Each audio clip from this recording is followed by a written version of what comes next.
দেখুন, রাজীব কুমারের প্রজ্ঞা বা মেধা নিয়ে কারো কোনো প্রশ্ন নেই। রাজীব কুমার রাজ্যসভায় যাচ্ছেন, তৃণমূল কংগ্রেস তাকে পাঠাচ্ছে, এটা সম্পূর্ণ তৃণমূল কংগ্রেসের বিষয়।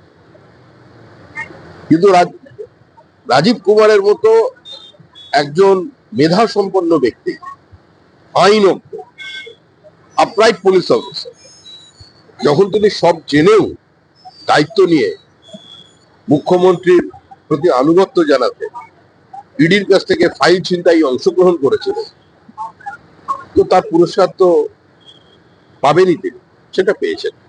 দাদা, অন্য একটা কোশ্চেনে যাচ্ছি। চূড়ান্ত ভোটার তালিকা প্রকাশ, নির্বাচন কমিশনের মুখ্যমন্ত্রীর কেন্দ্র ভবানী তুলেই খালি নাম বাদ গেছে 47,111 জনের। বিবেচনাধীন অবস্থায় রয়েছে 14,154 জন ভোটারের নাম। কি বলবেন? সব শেষ হোক।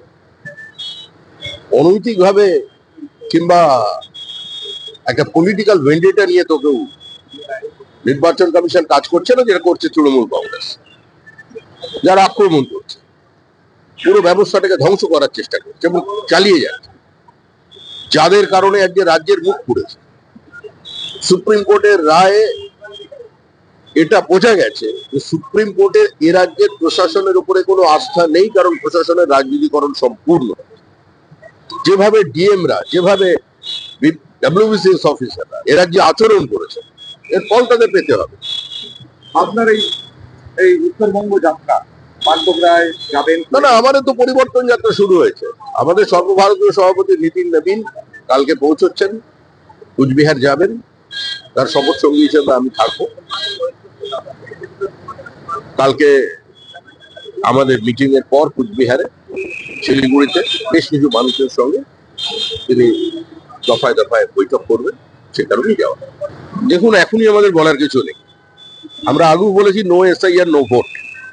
আমাদের যে ফর্ম 7 বাজেয়াপ্ত করা হয়েছে, বেআইনি ভাবে পুলিশ যেগুলোকে তুলে নিয়ে গেছে, যেগুলোকে জ্বালিয়ে দেওয়া হয়েছে, যারা জমা দিতে পারেনি, অবরোধ করেছে তৃণমূল কংগ্রেস, সেই ফর্ম 7 কে জমা নিতে হবে। শুধু আমরা কেন, অন্য তৃণমূল কংগ্রেসেরও যদি কেউ ফর্ম 7 জমা দিয়ে থাকে, সেটাও শুনানি করতে হবে। কিন্তু এখনো পর্যন্ত সে কাজ সম্পূর্ণ হয়নি। যতক্ষণ পর্যন্ত সে সম্পূর্ণ না হয়, ততক্ষণ পর্যন্ত আমাদের বলার কিছু নেই। পশ্চিমবঙ্গের মানুষকে ত্রুটি মুক্ত, ভেজাল মুক্ত ভোটার লিস্ট উপহার দেওয়ার দায়িত্ব নির্বাচন কমিশনের। এটা তাদের দায়বদ্ধতা এবং আশা করি সেটা তারা পালন করবেন।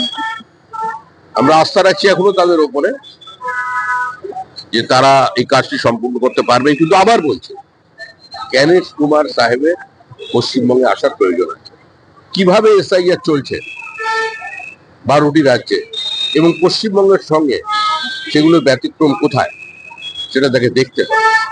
একটা সীমান্তবর্তী রাজ্য, যার 2200 কিলোমিটারের বেশি আন্তর্জাতিক বর্ডার আছে, যেখানে 562 কিলোমিটারের উপরে কোনো ফেন্সিং নেই, যেখানে একটা সরকার প্রকাশ্যে অনুপ্রবেশকারীদের ভোটার লিস্টে নাম ঢোকায়, যেখানে যে রোহিঙ্গাদের আমন্ত্রণ জানানো হয়, সে রাজ্যের ভোটার লিস্টে কি হতে পারে সেটা দেখবার জন্য আমার মনে হয় জ্ঞানেশ কুমারজি তার পুরো টিম নিয়ে কলকাতায়। আরো ভালো ভালো খবর দেখতে সাবস্ক্রাইব করুন বাংলা হান্টের ইউটিউব চ্যানেল।